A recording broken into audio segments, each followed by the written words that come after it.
हरे कृष्णा कृष्णा कृष्णा हरे हरे, हरे राम राम राम हरे हरे। जयतां सुरतो पंगो मम मंद मतिर्गति मत सर्वस्वपदाम्भोजो राधा मदन मोहनो। श्रीमनरास रसारंभी वंशी वटतट स्थितः कर्शन वेणु स्वनैर्गोपी गोपीनाथ श्रैस्तनम् आजानुलंबित भुजो कनकावदातो संकीर्तने कपितरो कमलायताक्षो विश्वम्भरो युगधर्मपारो वन्दे जगत्प्रियकरो करुणावतारो वन्दे जगत्प्रियकरो करुणावतारो। कृष्णाय वासुदेवाय देवकी नन्दनाय च नन्दगोपकुमाराय श्रीगोविन्दाय नमो नमः। नन्दगोपकुमाराय श्रीगोविन्दाय नमो नमः। ग्रंथराज महापुराण की जय। श्री श्री जगन्नाथ बलदेव सुभद्रा चक्र सुदर्शन की जय। श्रील प्रभुपाद की जय। गौर निताय की जय। श्री गोपाल जी की जय। श्री तुलसी महारानी की जय। निताय गौर हरि प्रेमानंदे हरि हरि बोल। All glories to simple devotees, all glories to simple devotees, all glories to Shri Guru and Gauranga, all glories to divine grace Srila Prabhupada की जय। हरे कृष्णा। तो आप सबका स्वागत श्रीमद् भागवतम की कक्षा में। हम लोग श्रीमद् भागवत महापुराण का दूसरा स्कंद पढ़ रहे हैं और दूसरे स्कंद का अध्याय संख्या 6 जिसका नाम है पुरुष सूक्त की पुष्टि। और इस अध्याय का 22वां श्लोक हम पढ़ रहे हैं 22, जो इस प्रकार से है। यस्मादंडम विराजंगे यस्मादंडम विराजंगे भूतेन्द्रिय गुणात्मकः तद्द्रव्यम् अत्यगाध विश्वं गोभिः सूर्य इवातपन्। यस्मादंडं विराजंगे भूतेन्द्रिय गुणात्मकः तद्द्रव्यमत्यगाध विश्वं गोभिः सूर्य इवात्मनः गोभिः सूर्य इवातपन्। हरे कृष्णा। हरे कृष्ण। प्रणाम प्रभु जी। जय यस्यदन्नं विराजन्गे भूतेन्द्रियगुणात्मकं तद्द्रव्यमत्कगाद विश्वं गोभे सूर्यमिमात्मपना। हरे कृष्ण प्रभु जी। दंडवत प्रणाम।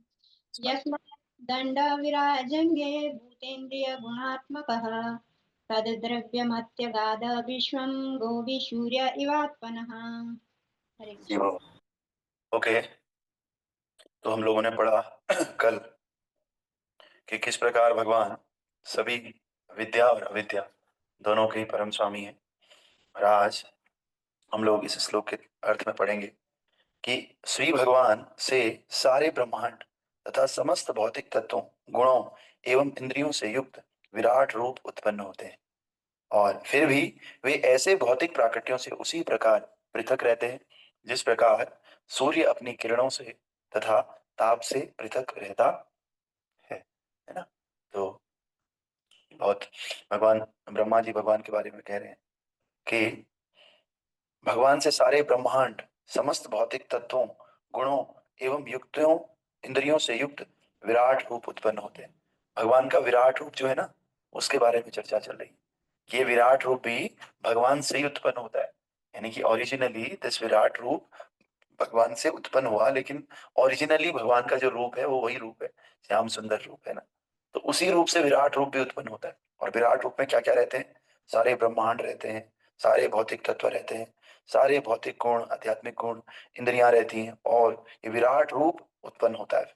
फिर भी वे ऐसे भौतिक प्राकृतियों से उसी प्रकार पृथक रहते हैं जिस प्रकार सूर्य अपनी किरणों से तथा ताप से पृथक रहता है।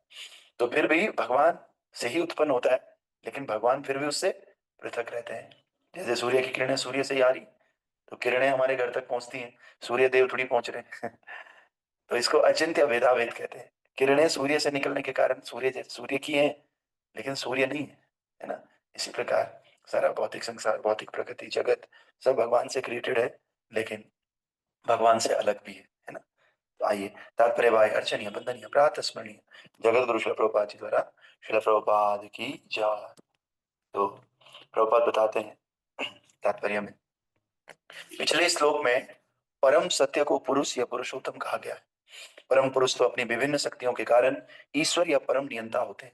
भगवान की भौतिक शक्ति का एक पाद विभूति श्री भगवान की अनेक दासियों में से एक दासी की तरह है, जिसके प्रति भगवान अधिक आकृष्ट नहीं होते, जिसे गीता में भिन्ना प्रकृति भी कहा गया है। तो भक्तों, प्रभुपाद बता रहे हैं कि एक पाद विभूति, आप याद रख लीजिए, एक पाद विभूति मीन्स हाँ, एक पाद विभूति मीन्स होता है ये जो भौतिक संसार है, ये भौतिक शक्ति भगवान की। तो कह रहे हैं कई सारी दासियां भगवान की हैं, ये भौतिक शक्ति भगवान की किसी एक दासियों में से एक है ना। तो इसलिए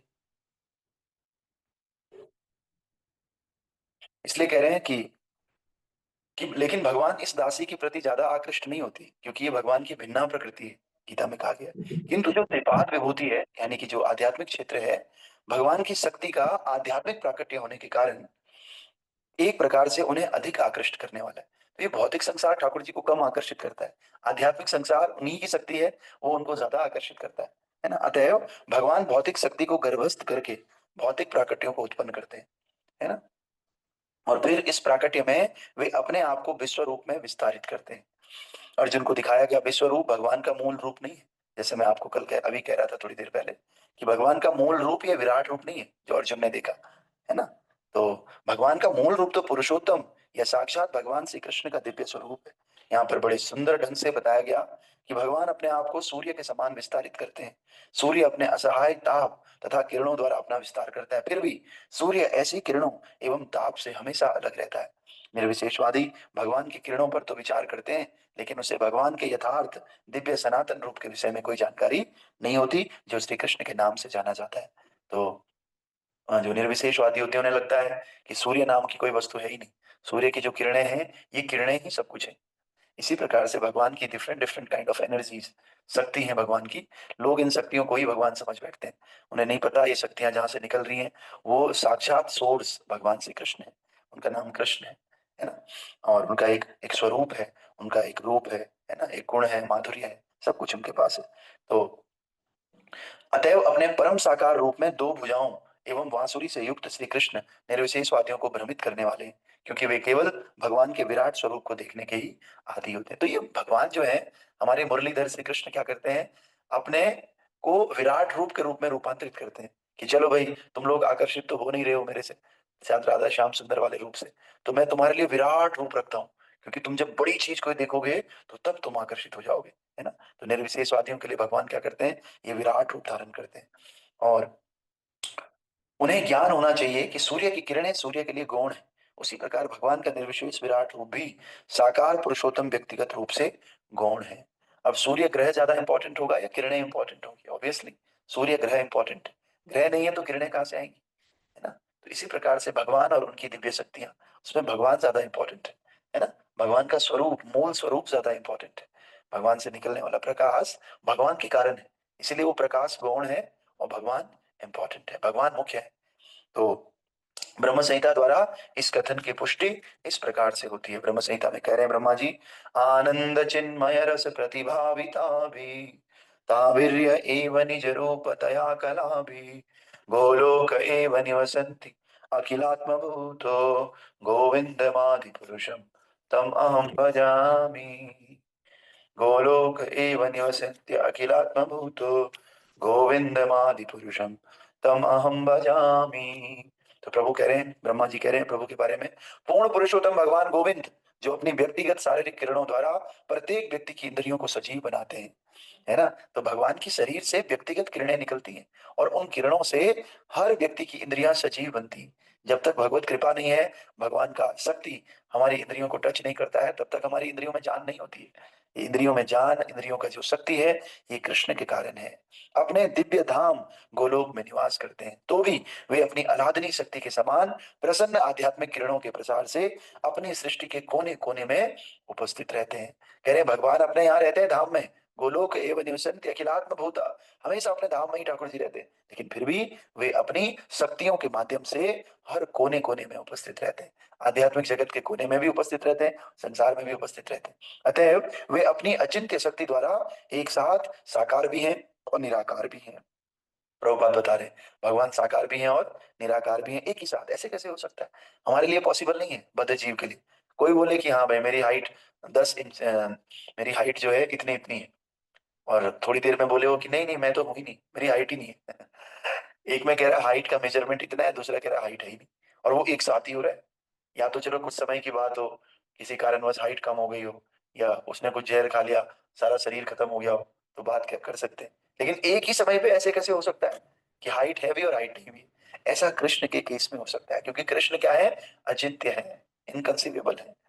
तो अथवा वे अद्वितीय हैं और भौतिक तथा आध्यात्मिक प्राकृतियों की विभिन्नता में पूर्ण एकता प्रदर्शित करते हैं।